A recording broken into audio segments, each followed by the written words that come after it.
Hörmətli izləyicilər, kanala abunə olub like etməyi unutmayın. Günün xəbərləri təqdim edir. Azərbaycanda oktyabrın 17-də havanın yağışlı keçəcəyi gözlənilir.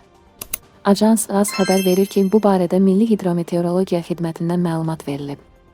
Bakıda və Abşeron yarımadasında bəzi yerlərdə arabir yağış yağacağı gözlənilir. Səhər yarımadanın ayrı-ayrı yerlərində qısa müddətli leysan xarakterli olacağı ehtimalı var, mülayim şimal-qərb küləyi əsəcək.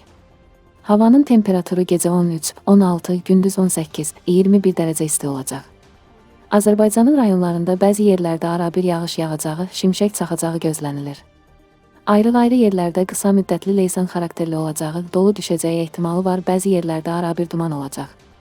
Mülayim şərq küləyi əsəcək. Havanın temperaturu gecə 12, 16, gündüz 18, 22, dağlarda gecə 2, 5, gündüz 5, 9 dərəcə isti olacaq.